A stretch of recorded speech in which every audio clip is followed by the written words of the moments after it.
Chapter का नाम है रेन ऑन द रूफ, मतलब छत पर की बारिश। देखते हैं ये बरसात यहाँ भी हो जाए। स्पीकर बताते हैं, हमारा पोर्ट बताते हैं कि जो रेन का साउंड है ना छत पे आती है, कितना सूदिंग और पीसफुल एटमॉस्फेयर बना रहा है। ऐसा जैसे अपने विंडो से बाहर देख रहे हो, आप बारिश हो रही है, वो लुक, अनलेस आप इंडिया के रोड्स पे चलो, उसके अलावा बाकी सब कुछ कितना अच्छा लगता है।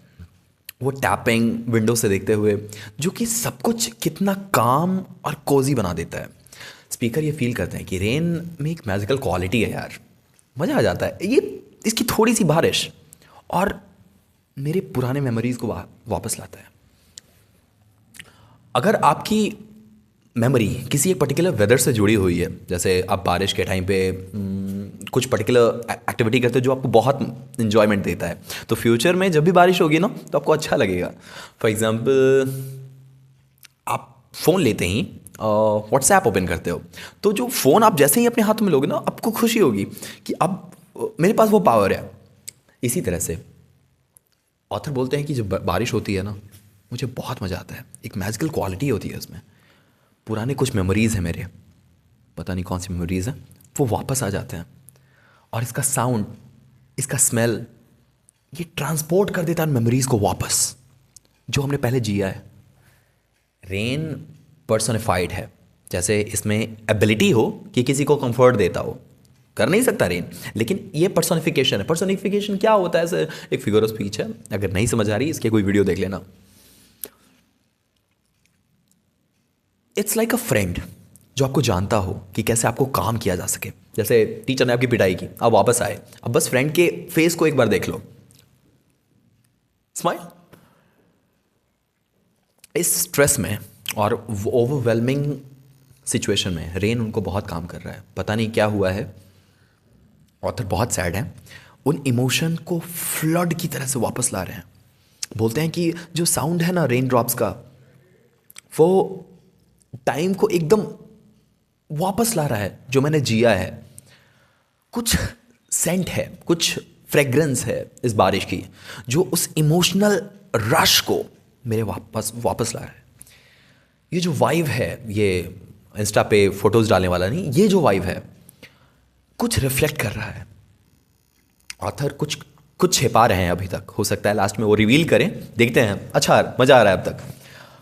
ये जो रिफ्लेक्शन है शांत सा, जब मैं बाहर देखता हूँ and the nature is quite, क्योंकि विंडो लगा हुआ है, बाहर बारिश होते हुए दिख रही है, जो क्वाइट रिफ्लेक्शन है, ऐसा लगता है पॉज हो जाऊं, रुक जाऊं यहाँ पे और अपनी लाइफ को फिर से एक बार देखूं खुद को, जहां सब कुछ स्लो हो जाए।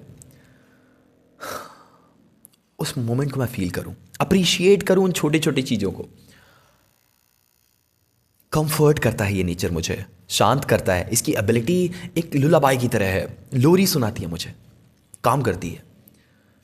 स्पीकर बिलीव करते हैं कि कुछ ना कुछ कनेक्शन तो है यूनिवर्स से, जो कि ऐसे ही नहीं सिर्फ पानी का टिप टिप हमें खुश कर देता है, एक स्पिरिचुअल एविडेंस देता है कि आप एक फिजिकल नहीं या मेंटल एग्जिस्टेंस नहीं हो, स्पिरिचुअल हो, कुछ कनेक्शन है आपका गॉड से।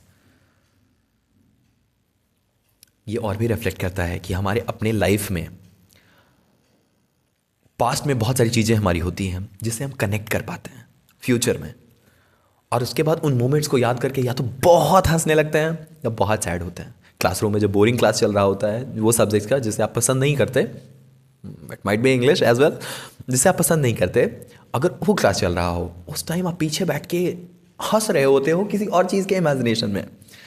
पास्ट में आपने कोई वीडियो देख रखा है या फिर कोई ऐसा एक्सपीरियंस जो आपको याद आ रहा है, आप किसी फ्रेंड ने कोई जोक किया था बहुत पहले, उसे रिमाइंड करके अब भी हंसना, ये सोर्स ऑफ कंफर्ट है, इंट्रोस्पेक्शन है, अपने आप को देखने का एक तरीका है। एक्चुअली ऑथर की माँ थी जिनकी डेथ हो गई, ऑथर उन्हें रिकॉर्ड कर रहे हैं कि देयर वाज अ टाइम जब मैं बहुत खुश हुआ करता था, मम्मा मुझे डार्लिंग ड्रीमर बोलती थी और मुझे कंफर्ट करती थी। ऐसे ही बारिश होता था और मैं मम्मा के लैप में सो रहा होता था, ड्रीम्स देखता था, मम्मा बहुत प्यार करती थी। And one day she didn't wake up. Down होने से पहले, शाम होने से पहले, आई मीन सुबह होने से पहले उनकी डेथ हो गई। और मैं उनको कभी नहीं देख पाया उसके बाद। ऑथर बोलते हैं कि नेचर कितना यूनिक है, आप सैड हो आपको खुश कर देगा, ट्रस्ट मी। अब बहुत डिप्रेशन में हो, बहुत डिप्रेशन में हो, 5-6 ब्रेकअप्स एक साथ हुए हैं, और बस आप 1 किलोमीटर का वॉक ले लो, have a natural talk with yourself, एक इंट्रोस्पेक्शन, खुद से पूछने का तरीका, you will be just like earlier quickly. That's how it works. Nature से हम बने हुए हैं, we are made of nature, right. तो नेचर के पास ये क्वालिटी है कि हमें वो शांत कर। अगर आपने एवतार देखा है तो आप रिलेट कर पा रहे होगे इससे। एवतार द वे ऑफ वाटर देखा है तो आप अच्छी तरह से रिलेट कर पा रहे होगे इससे। आई एम श्योर इस चैप्टर से रिलेटेड पूरी अंडरस्टैंडिंग आपको मिल गई होगी। चैप्टर यही है, कुछ बहुत ज़्यादा डीप नहीं है। मम्मा की बहुत याद आ रही है उनको। एक बार आप पोम को पढ़ लोगे तो आपको और अच्छे तरीके से समझ में आ जाएगी। आज के लिए इतना ही। ऐसे और चैप्टर विजन स्पोकन इंग्लिश में अवेलेबल है, आप उसे देख सकते हो। अगर कोई particular chapter which you want me to explain on this, definitely आप कमेंट करो, मैं उससे वीडियो बना दूंगा। कोई अप्रिशिएशन या फिर कुछ सजेशन या फिर कुछ फीडबैक, जो suggestion will help me to improve better, right, for your own service, right. तो आप कमेंट कर सकते हो, कुछ बताना हो यू मे कमेंट डाउन, कुछ पूछना हो please comment down. I read each and every comment that you do. Till then take care of yourself, will see in the next one. One sentence at a time, Business Spoken English.